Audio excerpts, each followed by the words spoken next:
Good morning, Mr. Melvin. Good morning. You are the Corporate Governance Director for the Hermes Pension Management. What is your role and responsibilities as a Corporate Governance Director for a pension fund as opposed to a, let's say, large corporation like British Petroleum? Well, my job is to look after the interests of the beneficiaries of the fund as owners of companies.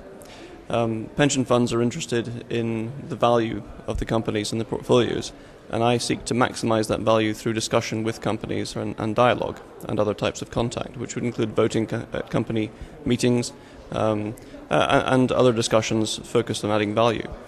If you like, the corporate governance manager within a company is a counterparty for me, although there aren't very many of these people around. Basically, though, I seek to discuss the value of companies with their directors and generally board members with a view to raising the value of the company for our clients over the longer term. And you certainly then talk about strategies and practices of these companies. How are you influencing those strategies and practices? Well, one important thing to understand is that it's not for me to manage the company. We invest in the companies, and it's the job of the directors to look after that. So we avoid micromanagement. But what I do is call the directors of companies that we invest in to account on our clients' behalf. And this process of accountability, that is of calling the directors to account on behalf of the owners, we believe adds value to our clients' portfolios over time, which is my key job. And as you are in touch with lots of those companies you're investing in, what types of changes are you demanding?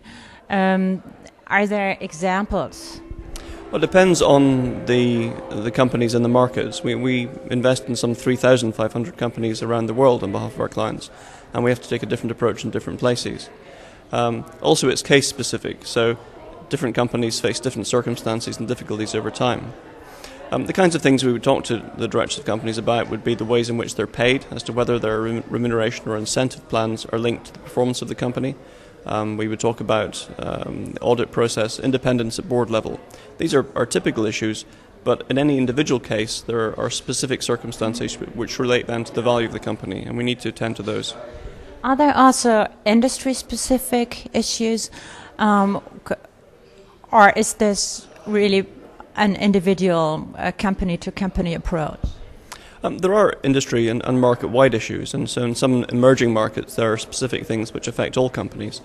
You might find in certain markets there's a general poor level of disclosure, for example, perhaps in relation to directors' remuneration. We might then seek to raise the level of disclosure by interacting with the regulatory authorities rather than directly with the companies, if the issue affects all companies at the same time. So we can take a company-specific approach, or we can do it at the market level.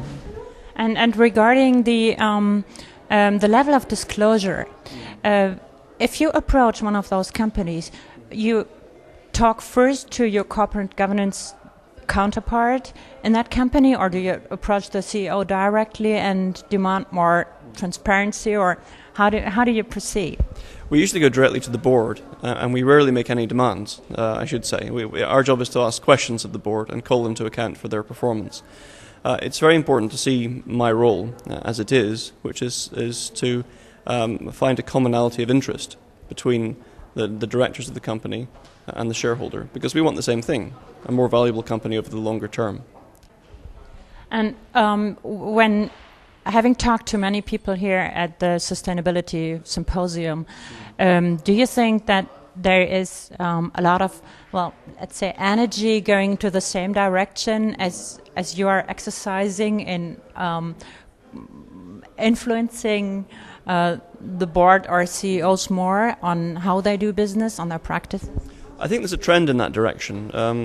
The so-called CSR, or corporate social responsibility, or the social or environmental investment sector, has traditionally focused on screening to exclude companies from portfolios or preferring certain companies because of their characteristics.